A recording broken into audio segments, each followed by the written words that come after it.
wish somebody would have tapped me on the shoulder and says, Leo, these are the good old days. People were very, very careful about their manners then. This was a tremendously romantic time. Would you like me to blow it?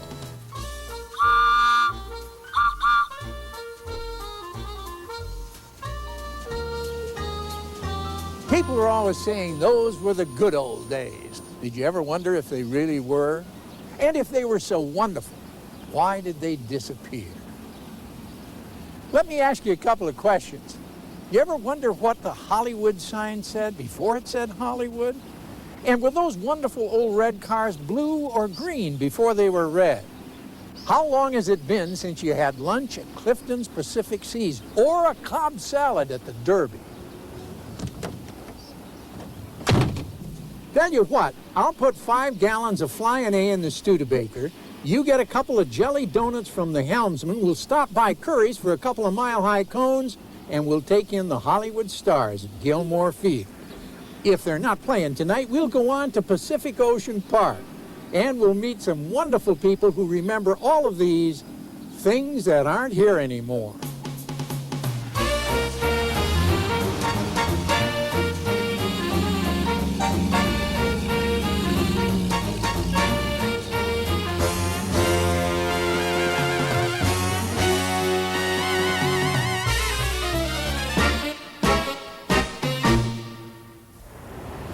Now you see it, now you don't. And they call that history. Happens all the time, only maybe oftener in Los Angeles. My name is Ralph Story, and on January 7th, 1948, I parked my Studebaker right there, and I walked into this building to begin 40 years of talking, first on radio and then on television. My first job was to sign on KNX at 6 o'clock in the morning. I had to learn to say, de KNX, muy buenos días para la ciudad de Los Angeles. Well, KNX is still transmitting, and I see Mark C. Bloom is still wheeling and dealing across the street, and the Palladium is still dancing next door. And surprise, I'm still talking. I remember I bought an old Spanish fixer-upper house up Beechwood Drive under the Hollywood sign, only it didn't say Hollywood then. It said Hollywoodland. The H had fallen down, and it was actually just a real estate tract. Another nice old Los Angeles custom. Just about everything else I remember about Los Angeles isn't here anymore. So, where to begin? Well, in the beginning, there was the car. Not your car or my car, everybody's car, the big red car. It's the way we got to all of the places that aren't here anymore. And it's the sure winner of our nostalgia trophy. For decades, we've had this love affair with Pacific Electric, the old interurban electric trolley that ran everywhere on the slogan, live in the country, work in the city. We Angelinos invented that way of life, and we idolized the big red cars as modern rapid transit, and we're still reminiscing about those good old days. I was working in downtown Los Angeles, and my husband was working on the red cars. He would always tip his hat and say, well, that was nice to see you ride again today. So this went on for several weeks, and one day he wrote a little note to me on one of the little white tickets. And he said, do you think it would be okay for me to ask you for a date?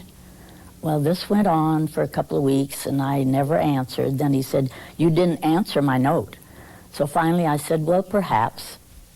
Gonna take a sentimental journey. Gonna set my heart at ease. Gonna take a sentimental... And we were married for 49 years.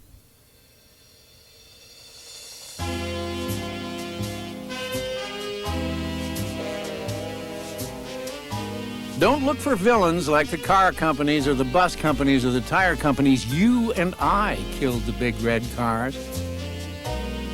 We took the trolley to the end of the line. We bought the lot and built the house, and then we betrayed our true love. We bought a car. We bought 100,000 cars. And in the 50s and 60s, Pacific Electric choked to death on them. A tragic affair because we broke the first rule of true love. We didn't go home with the one who brought us.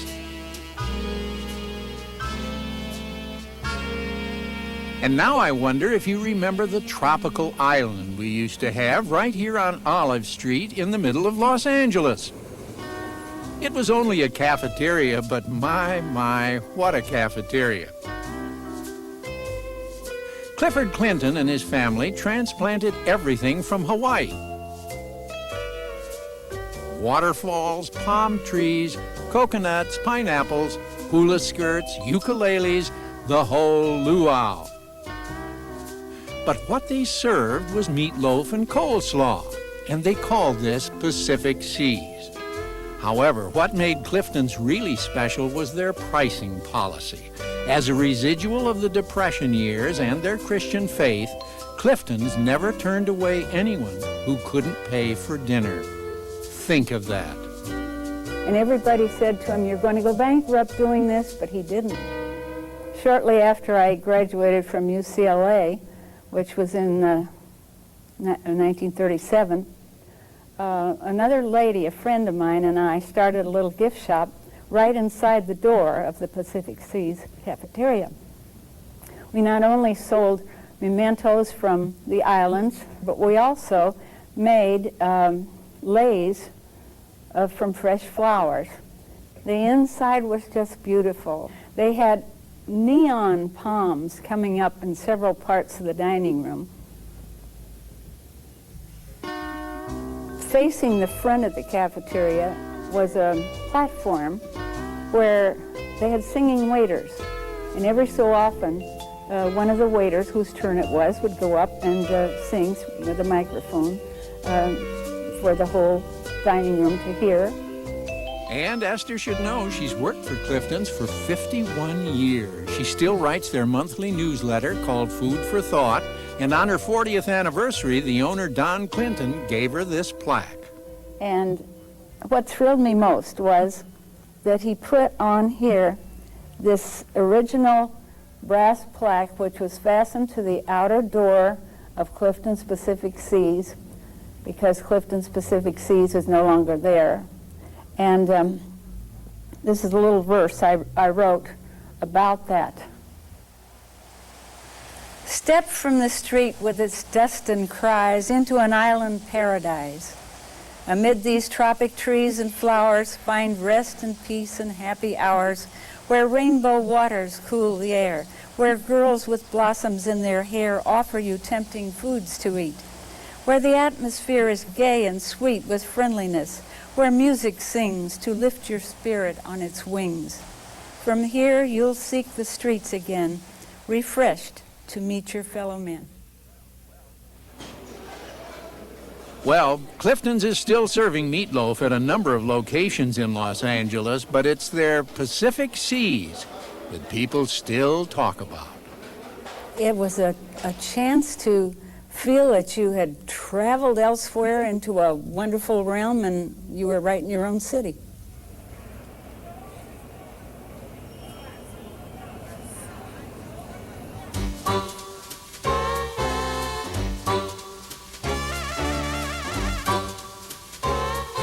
Weird bird, the ostrich. So weird, people used to drive out to the ostrich farms like Costin's in Pasadena just to take pictures, or maybe to take a ride.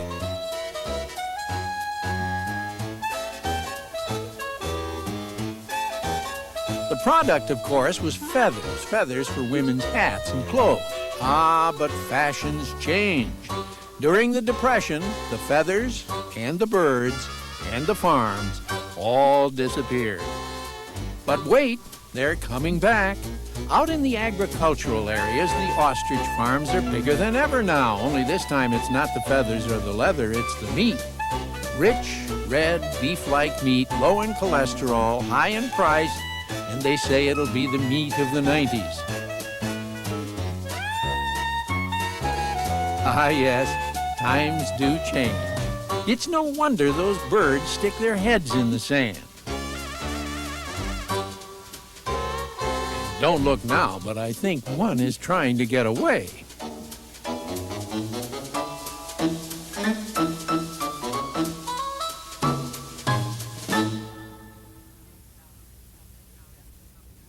Now, here's something that hasn't been here for a long time. It's a different kind of railway, the vertical kind.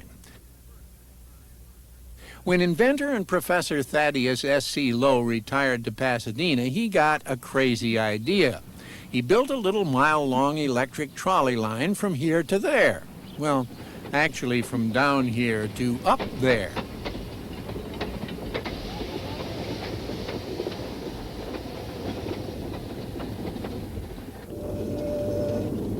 Then he built an observatory, a tavern, and a hotel at the top, and he had a winner on his hands. They even renamed that little mountain, and it's known as Mount Lowe to this day. He said he did it just for the point of view, but when the roads and the cars could also snake up the mountain even higher, the thrill was gone. The hotel burned in the 30s, and now it's just one of those things that lives on in our memories, but if you ask me, the old professor really had a point of view. Are you having a good time? You know, back then, having a good time was called amusement, and we had amusement parks. Venice was an amusement park. You could ride the trolley along the boardwalk, take a gondola ride in the quaint Venice canals, and come clean now, anybody here remember taking a bath in the local bathhouse? More than just an amusement, though, was the awesome, thrilling, legendary roller coaster in Long Beach called the Pike. And a different kind of thrill was having your picture taken with the king of the jungle at Gay's Lion Farm in El Monte. Only cost $1. And down by the sea, we had a great big fish farm. Everybody fondly remembers Marineland.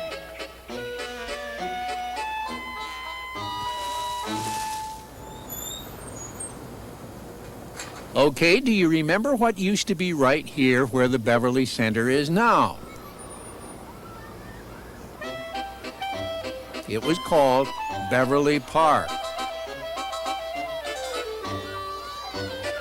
In the world of amusement parks, Beverly Park would surely be voted least likely to succeed, but it succeeded anyway for reasons that are hazy.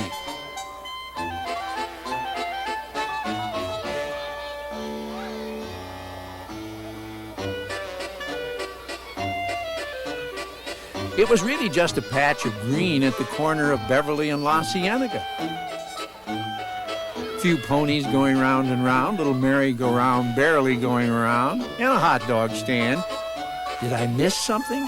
But it ran all the time, and it ran for a long time.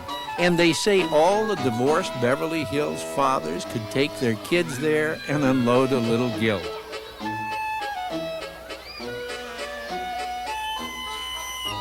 What I remember more than anything else was they had a pony ride, and it was a track. So my sister and I used to race around the track. But when you get off your ponies, in the middle of the track, they had swans and geese who would just virtually attack you.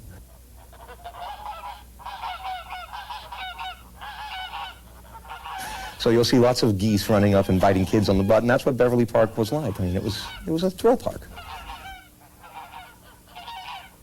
When my son was born, I would take him over there for his birthday parties. They had wonderful birthday parties over there. All the rides, and of course you bring all of his friends over and you bought a string of tickets. You give all the kids tickets, they go on the rides. And it was a delightful park. It wasn't so many years ago that they tore it down, and why get rid of something like this? Now there's really no place for a child to go for his birthday. This was all great for kiddie rides, but if you wanted the big-time thrills, you had to head to the beach.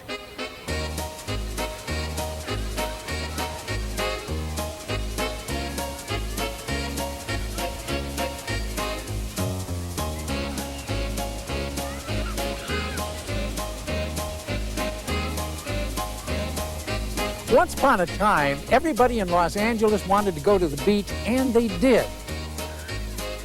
So big wooden piers were built out into the Pacific and little fun zones developed at the base of each one.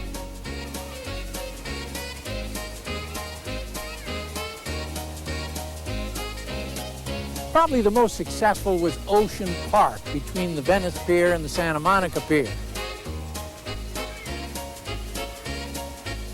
Pacific Ocean Park began to be terribly popular about the late turn of the century, about, the 1918, 1970. It was built before then, but that's when it was hit its heyday.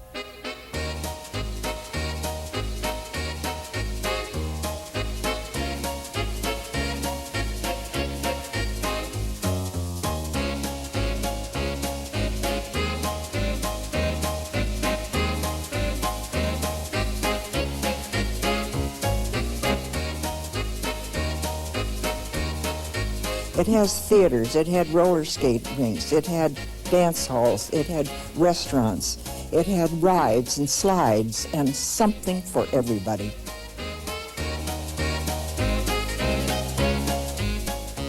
But then in 1958, a tidal wave of money rolled in and it became Pacific Ocean Park.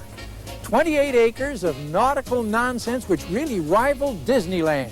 And the all-day admission, just 90 cents. They took the old Highboy roller coaster and renamed it the Sea Serpent. They took the old Stratoliner, which was this huge tower with rockets twirling around, and renamed it Mr. Dolphin. They rebuilt its entire end of the pier and turned it into a banana boat train ride where you went out into the jungle and then circled a volcano that was erupting and then crossed rickety trestles across the tracks overlooking the ocean. They had a very scary ride that were like these little bubbles that actually went out over the ocean. I remember probably in 1964, 65, one of them fell into the ocean with a couple of people in there. And every time I'd ever ride on it, I'd go, is it going to be me next? I call it the centrifuge. I guess they call it the whirlpool. They got them in that. It looks like a barrel with a bottom in it, and they started spinning, and pretty soon you're glued to the back. But my husband didn't realize that the floor dropped away also, and our kids, they did get even with him because he about died on that one.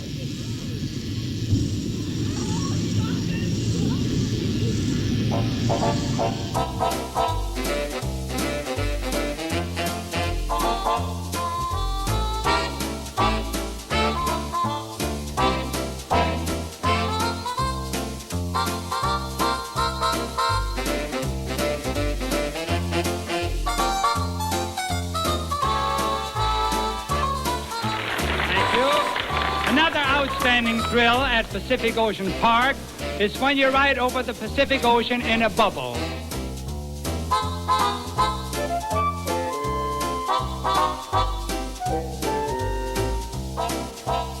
They called it POP for short, but not for long. 9 years after it opened, business fell off and the whole fantastic, fabulous foolishness just plain disappeared. But we can still hear the squeals of the sea serpent and feel the salt spray of Mr. Dolphin and Mrs. Squid, and we'll be back with more things that aren't here anymore.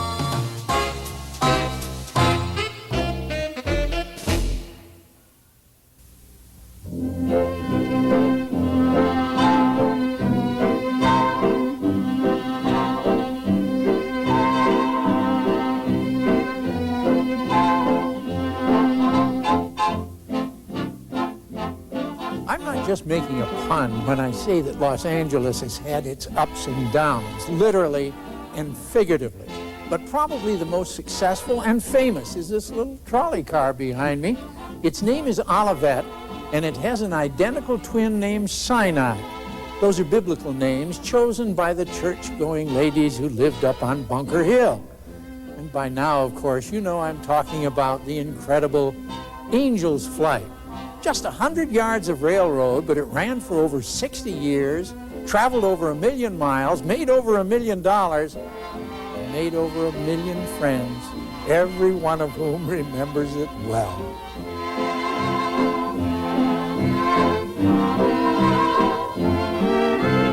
You are my lucky star.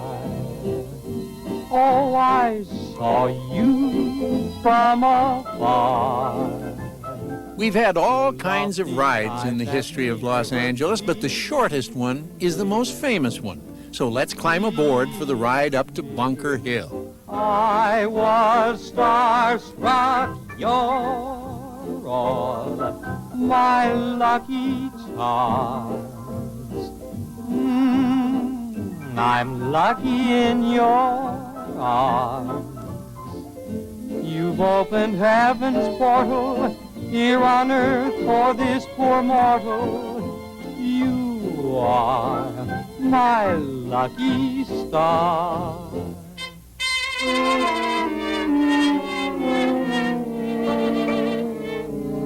That was fun. My mother and father took me there when I was still a child. Rode up on it. It was quite a thrill.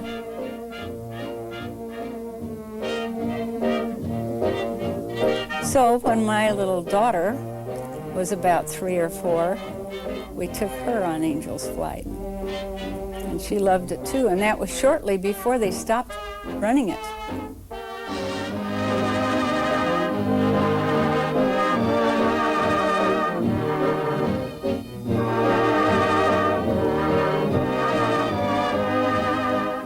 Well, as a young kid, it was exciting to be going up, and you felt like flying. You're going up down the perpendicular, and then look back and look over the city.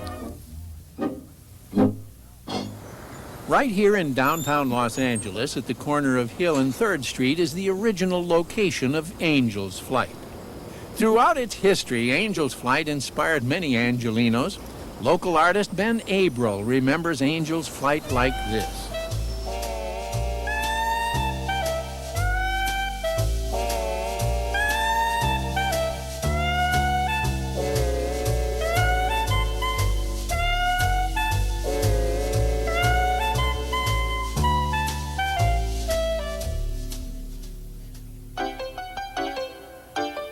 And in this early silent movie, the words Angel's Flight are a source of great confusion for 2 young lovers.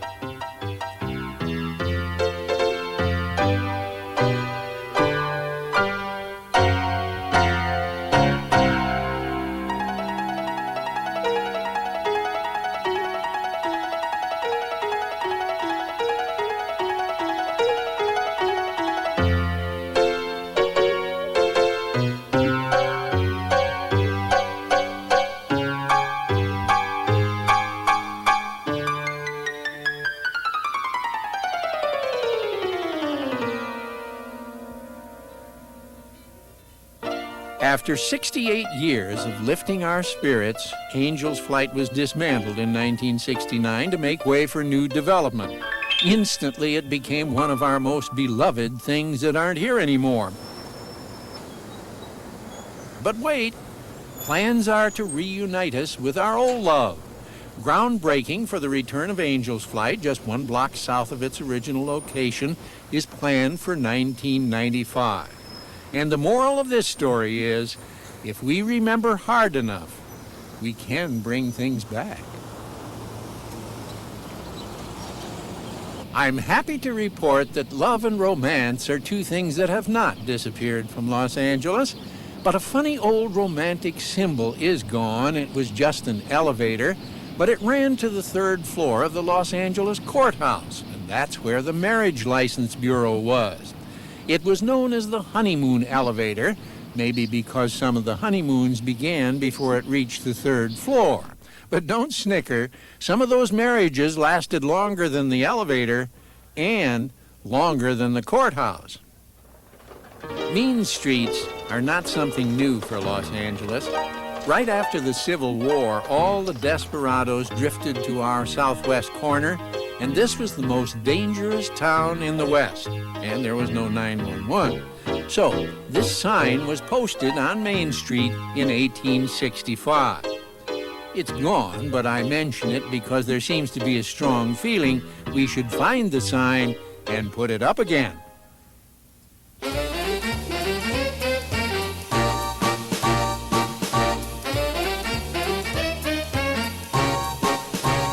Was Los Angeles invented for the automobile, or was the automobile invented for Los Angeles? And was it a marriage made in heaven or in hell? We'll see. But we had the wide open spaces, the year-round sunshine, no snow, seldom mud, lots of nearby fuel, and the restless urge to see and do. So away we went in our merry motor cars to make the first real driving city. Everything we see and do and say and are begins and ends with our cars. We were going to reminisce about some of the wonderful old drive-ins which aren't here anymore, but historian Alan Hess says they are more than nostalgia. They are culture. Over the decades, through trial and error, through experiment, Los Angeles got to know how to design for the car. Buildings would be shaped for the automobile. The drive-in restaurants, particularly, which came along in Los Angeles in the late 1920s, really had their heyday in the 1930s. These were service stations on the roadsides for people who were living in their automobiles. The drive-in menu was burgers, fries, and shake, but the delivery system was a beautiful, sexy Los Angeles invention, the car hop.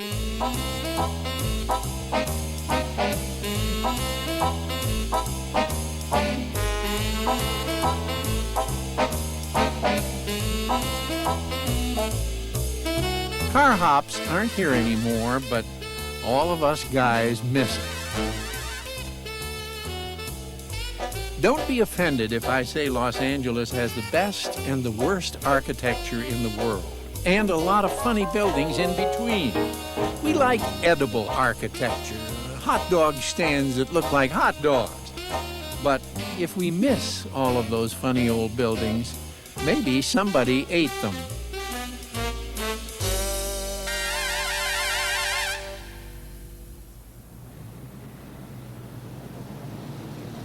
I don't need to tell you that Los Angeles is not a real city. It's just a whole bunch of neighborhoods sharing the same name. One of our neighborhoods was called Central Avenue. And I know the avenue is still there, but what's central is missing. People stayed up late, but they also got up early because their community was the entertainment center of town. Certainly thriving, if not prosperous. Everybody knew everybody else.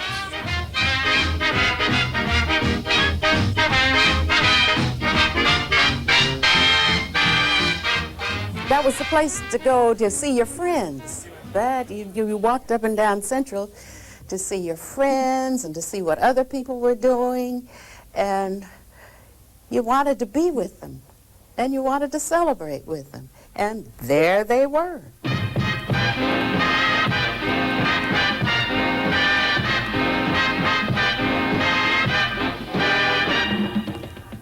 It was like the people from the Avenue had their own world going. It was wonderful. Nobody seemed to mention it much outside of the area. And now it was probably better than we all knew.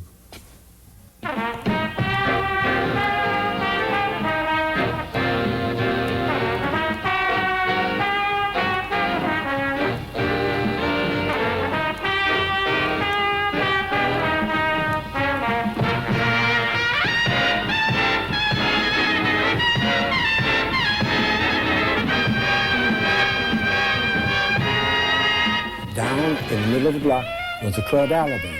Had Johnny Otis's big band in there with a stage show, chorus girls and everything. T-Bone Walker, blues singer, as the star.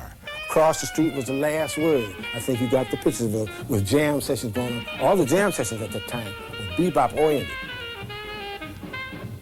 And what made bebop so important, they would have after-hours jam sessions. When you leave the Downbeat or the Alabama, one of them clubs there, You could go down to Jack's Basket Home on 33rd and Central, where you'd have Dexter Gordon, Miles Davis, Wardell Gray, all these people that would be down there. Everybody would be jamming.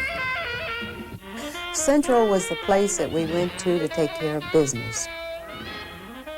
We could shop, we could get hardware, newspapers were put out on Central.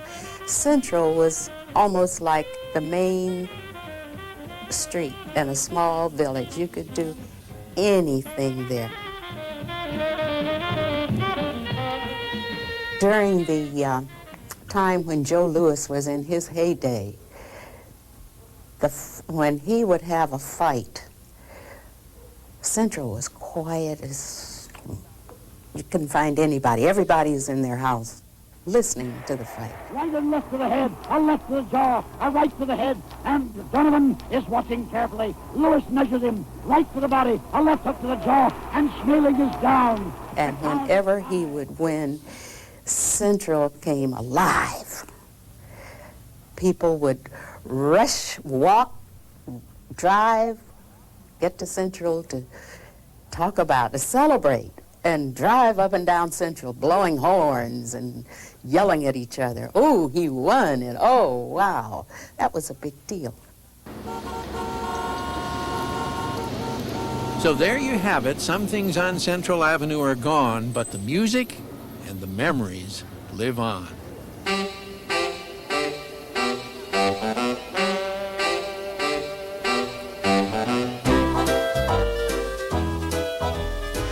It may come as a shock in this age of supermarkets and supermalls, but the groceries used to come to us. The milkman and the iceman and the vegetable man and the meat man all came to the door, and the grocery man delivered the rest. The good humor man may still be around, but just about the last to go was everybody's favorite, the guy who blew the whistle, the helmsman. This is a whistle that comes off of the Helms Bakery. Would you like me to blow it?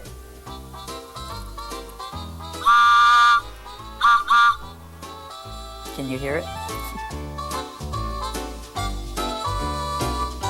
Paul Helms started Helms Bakeries in 1930, and he got a contract to supply the Olympic training tables, then took on the Olympic job of baking for all of Los Angeles. Pretty soon, 300 trucks fanned out over the city every day. Thousands of kids chased after the helmsman for their share of sugared donuts, and Karen Bundy was one of them, and she's still a fan today.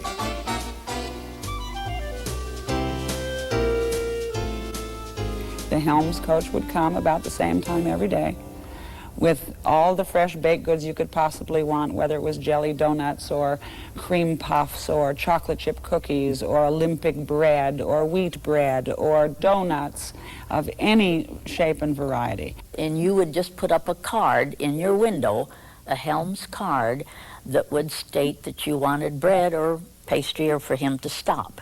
And he would blow his whistle, and then you would go out and purchase whatever pastries or whatever you wanted. You got a lot of service in those days. If you didn't have a car, it didn't make any difference because people brought things to you. That was their business.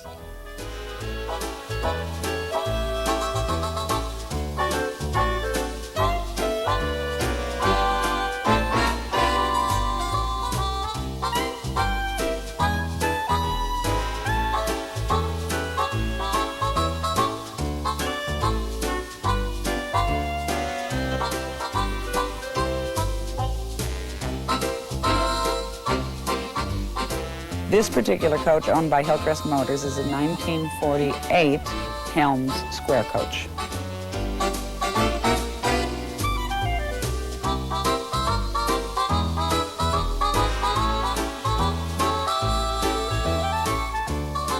Mr. Helms said, don't call them trucks because garbage comes in trucks. So they are Helms coaches. And he started with 11 coaches, and at the height of the business, there were over 500 coaches on the road any given day, delivering to more than 3.5 million households. Most people don't realize, but I was the first non-white ever to win a national championship in diving, and the first American-born Asian win a gold medal for my country, the United States.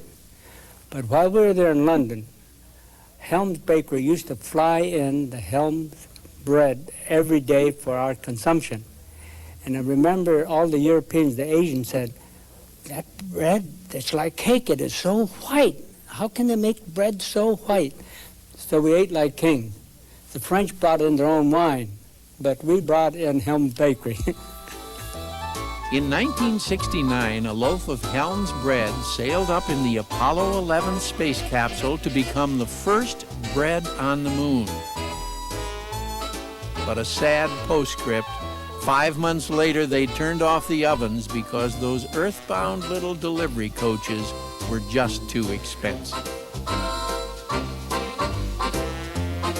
It was a wonderful time, and Helms Bakeries, I think, elicits a very warm, personal feeling about the essence of Los Angeles at that time. Even so, how much something costs is not a good measure of how long it's going to last. Another missing Los Angeles landmark was very proud of its high prices, and its high quality, and its high service.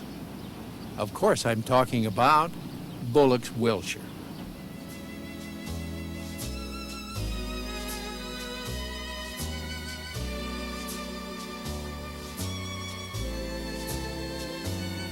You walked in to buy a dress or something, and a very elegant, dignified saleswoman would come out to greet you, and you might see one or two things hanging on a model.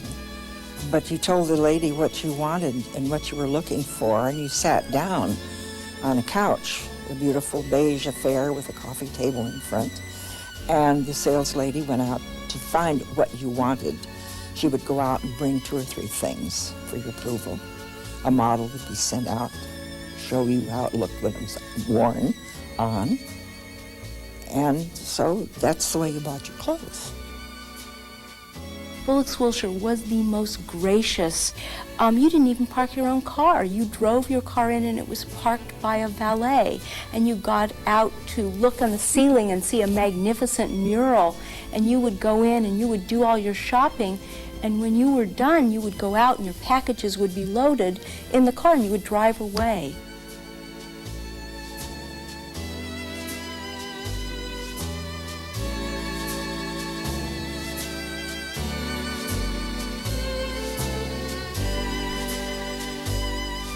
The store was magnificent. And it is still magnificent. It was built in 1929, and it has a very unique history. It was the second store in the Bullock's chain. The man who conceived the store was P.G. Winnett, the vice president of Bullock's, and he went to the Paris Exposition of 1925. And the style that grew out of that exposition was Art Deco. And he saw all these Art Deco designs, and he decided, that's what I want for the new store. So the exterior was this magnificent 10 stories of copper and terracotta in this Art Deco style. And the interior was unlike any department store in Los Angeles. It's where anybody who was anybody could buy anything, as everybody remembers. One day, my mother and I were having lunch. The world stood still. What's happening? Our eyes were directed to the entrance, and there stood Marlene Dietrich. She was just at the height of her publicity career and good looks. She was wearing a man's black gabardine double-breasted suit, unbuttoned, a white silk shirt, unbuttoned about except here. Remember, these are the days the ladies did not go out without gloves, their proper clothes. And there she stood in all her glory in this entrance. She had on a pair of high-heeled satin opera slippers, No hat, no gloves, nothing. She just stood there like a goddess. Everybody just, the world just stopped. Unheard of. Women did not wear pants. Things like slacks were never seen. Everybody began to buzz, and it was like a herd of locusts, you know. They were just, you know, the chatter just didn't stop. I think the whole town was thrust into a state. Anyway, getting back to Lotus. Ladies went to lunch there.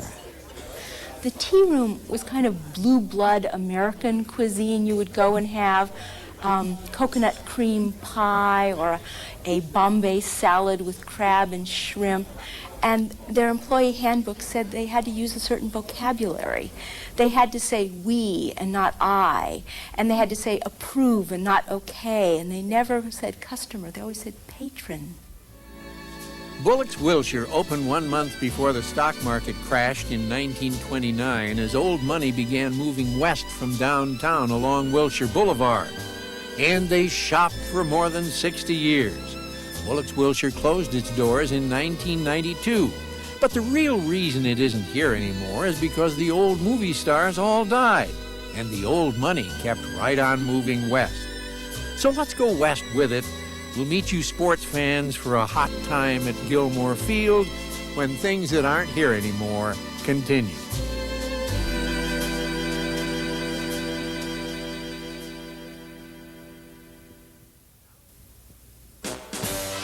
Now it's the 50s, and here we are at Gilmore Stadium, where we can find, well, almost anything.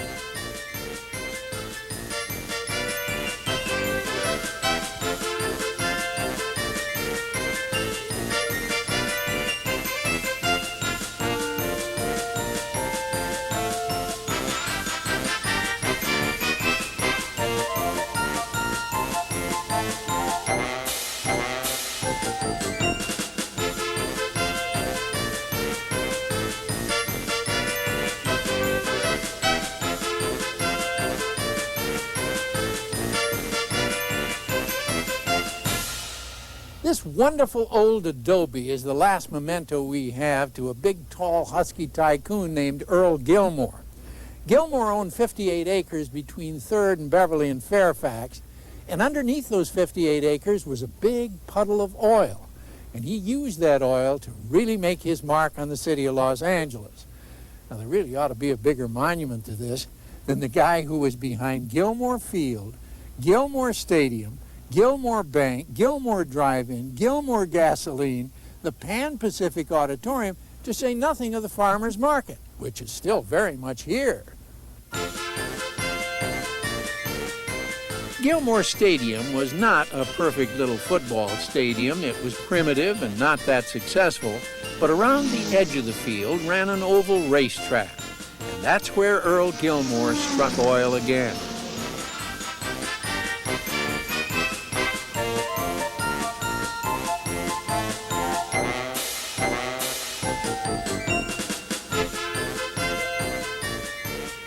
These midgets had just started then, and it was an exact copy of the Indianapolis engine, only it was half the size.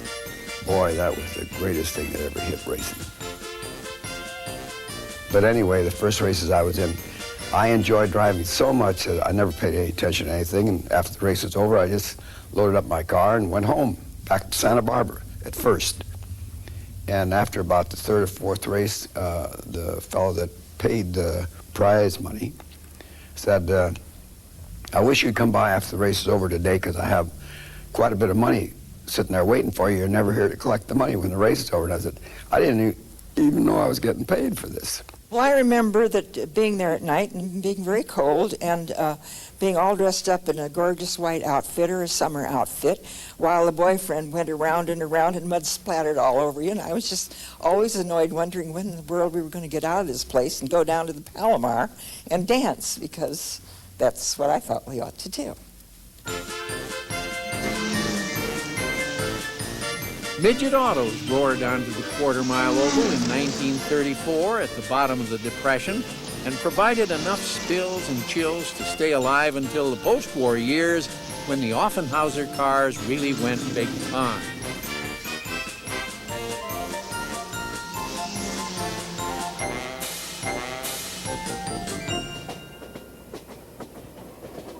Los Angeles had several Chinatowns, but only one China City, and only from 1938 to 1948. It was supposed to be a sister street to Olvera Street, just catty-corner across the old plaza, and it was organized by the same civic-minded developer, Christine Sterling. She wanted to pay tribute to the Chinese who built the railroads in a lot of Los Angeles with an oriental showplace. There was a Chinese temple with burning incense, a rickshaw with driver, long gowns, pigtails, coolie hats, paper lanterns, tinkling Chinese music, chop suey, everything stereotypically Chinese except a laundry. My dad, who was a very conservative man, was asked, and he did, wear a Chinese costume. I mean, my mother said that when she came over to America, that was the last Chinese dress she wanted to wear. Because she'd come to a new country, she felt she owed it to her host country to be like them. This is the early immigrant. For show purposes, everyone wore the little hats, you know, just to give as much atmosphere. And it was really the exoticism that attracted. It was a tourist attraction. They had rickshaws. This was a great gimmick because they had these young Chinese boys just dressed like they do in China, and they had the rickshaws and the hats and all that, and they would go throughout that whole block. It's all cobblestone. So you rickety-ricked all over China City. You could have a picture taken for another 25 cents. And I remember an older lady who was very good at selling gardenias. She used to run around and say, "Gardenia nice." And she'd say it in such a fetching way that people would feel, oh, this little old lady should have, you know, we should buy something from her, kind of a thing. After a number of fires, China City finally closed in 1948. And on this corner, China City is just a memory. For about 30 years, Howard Hughes was Los Angeles' #1 eccentric, and he had some tough competition. What will probably be his monument is a huge plywood boondoggle, the world's largest airplane with the ridiculous title of Spruce Goose. On November 2nd, 1947, in Long Beach Harbor, Hughes shoved the throttles full forward and got the flying lumberyard a few feet out of the water. Then the plane went back into its cocoon, and Hughes went back into his. After Hughes died in 1976, the Goose finally waddled out of hiding and squatted next to the Queen Mary, trying to be a tourist attraction. It never really got off the ground there either, and it was disassembled and shipped to an aviation museum in Oregon. But of all the things that aren't here anymore, Hughes' flying boat is probably the weirdest. I mean, for one thing, the Spruce Goose was made of birch.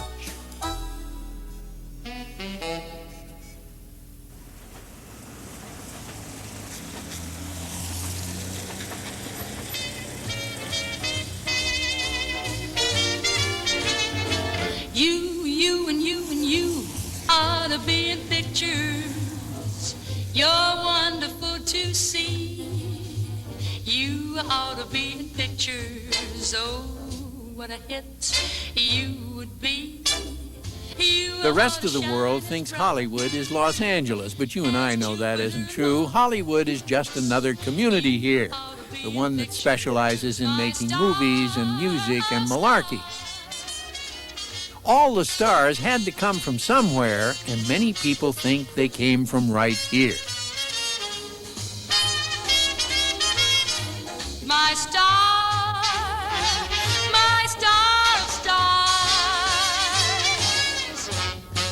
Schwab's was the kind of place where Frank Sinatra could come in and read Daily Variety and nobody would ask for an autograph. This was a big place, and it had anything and everything. But most of all, it was a meeting place. Schwab's was a way of life. I mean, people came for breakfast and stayed all day. Schwab's drugstore was known around the world as a place to be discovered, where everybody who wanted to be somebody had to be seen. Maybe the real reason Schwab's became so famous is that one man wrote it all down. Sid Skolsky, was that the man's name? That was his office. He made that place his office. He wrote a big column, and everybody knew what was happening in the whole of L.A. from Sid Skolsky's column, which he wrote in Schwab's. So he made it his base of operations, and he started writing about it. And then people would read about it, and when they came to California, they would rush to Schwab's. My first trip out here, my dad took me to Schwab's, and I was so excited because I thought Lana Turner would still be right there on that stool.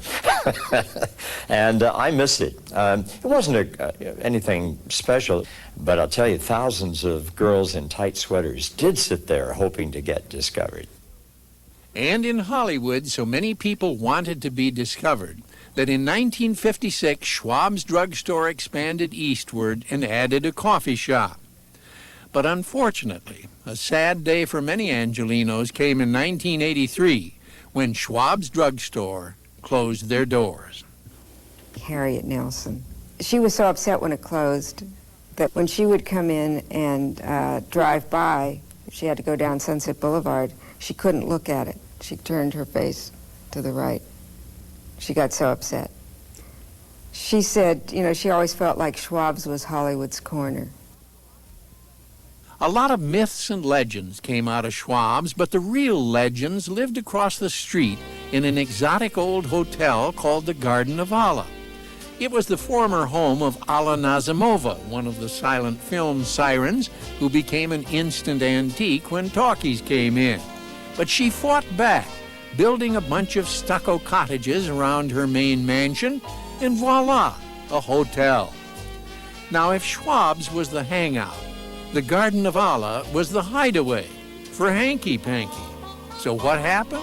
Why did it disappear? Well, the employed actors bought homes in Beverly Hills. They didn't need hangouts and hideaways anymore. Both Schwab's and the Garden of Allah were replaced by super shopping malls. So now the sun is going down, the stars are coming out, and it's time to have a ball. But do you realize how few people have ever been to a real ball? With ball gowns and corsages and tuxedos and patent leather? And it wasn't just Saturday night. Every night of the week, in ballrooms all over Los Angeles, young men could foxtrot together with their first love, step together step. They really were a way of life at night, but I'd hate to make a living trying to sell dance wax and corsages these days.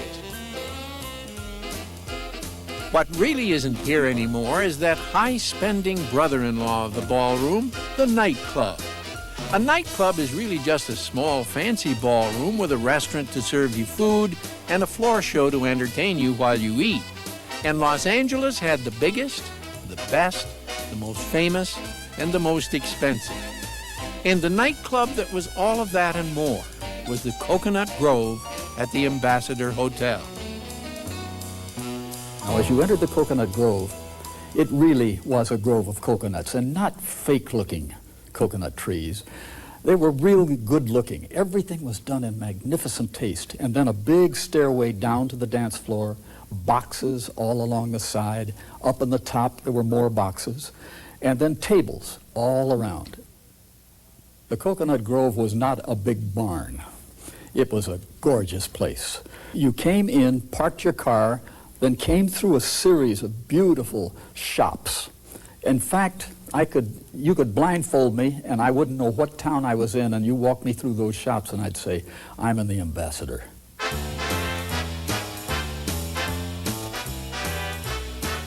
On the casino floor, which was directly across from the Coconut Grove, one of the places was occupied by the Blue Book models of Hollywood. Now, anybody who thought they had photographic qualities and things like that could enroll in this school. And if there's anything good about you in connection with entertainment, this lady was able to bring it out.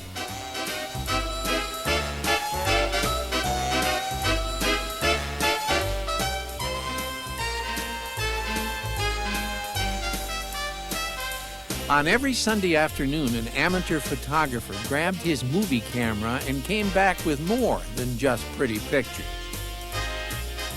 One girl was particularly very cooperative. She just wanted to do anything I said. Like I was a big-time director, here I was a nobody. And this was in 1942, and that girl was Norma Jean Doherty. A lot of people have claimed that they discovered Marilyn Monroe. Well, in 1942, this is a frame enlargement of my movie, and that's her at 16.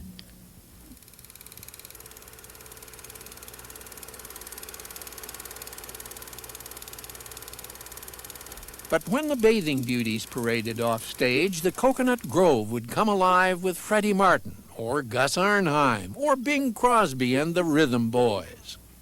I sang in Glee Club in Hollywood High, and the three of us got together and imitated the Rhythm Boys at the Coconut Grove. And the Coconut Grove in those days was the #1 place in the world at which to sing, and of course, stars galore.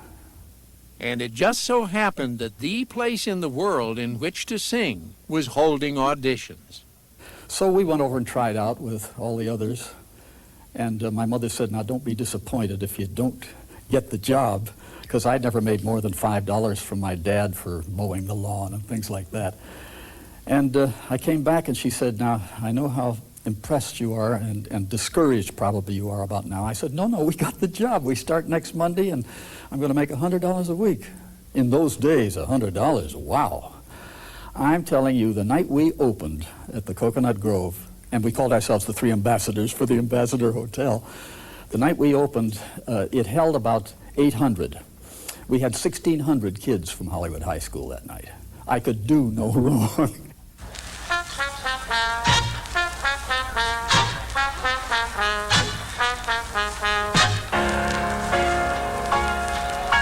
Here is music by Martin.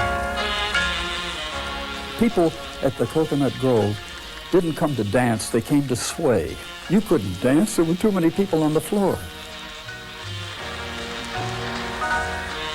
This was a tremendously romantic time.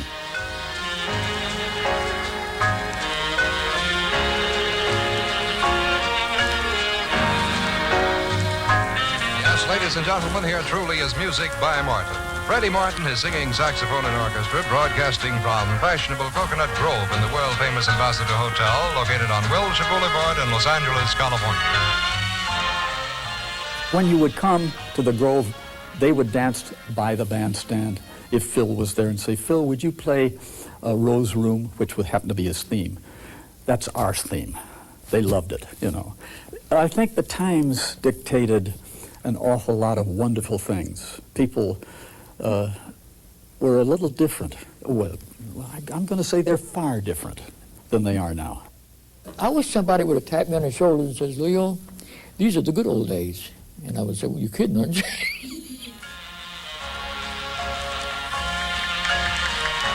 For decades, the Ambassador Hotel and the Coconut Grove were the signature way to live it up in Los Angeles. The music played on until January 2nd, 1989, when they finally closed their doors and the big band music stopped.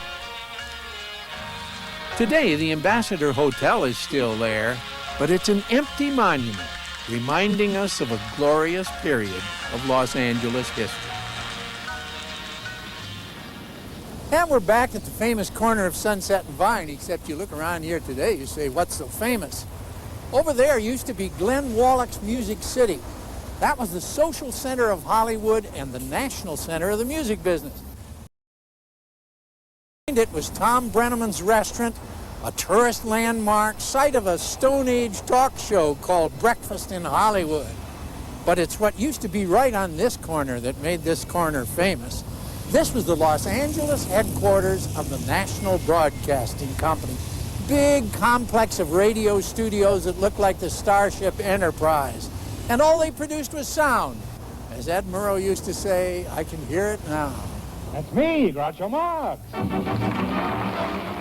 Oh, I know where my baton is. It's right here in the hall. Oh, no, McGee, please, not on Sunday. Don't do it. Gracie, what do we talk about? Well, we can only talk about 5 minutes. That's all they want us to talk about. Well, they tore it all down. The whole city block of NBC radio disappeared in 1964, and with it all of the magic. Almost. Actually, some of the machinery of that old magic factory is still here in the basement underneath Home Savings in the clubroom of the Pacific Pioneer Broadcasters. And you know, there are other treasure troves like this all over Los Angeles. People are saving little bits and pieces of the past for the future. Now, I know we've seen a lot of things that aren't here anymore, but if you've still got your imagination and your memory, they'll always be with us. Let's see if the thing still works. De casa été, muy buenas noches para la ciudad de Los Angeles. Ralph Story here for KCET. Good evening, Los Angeles.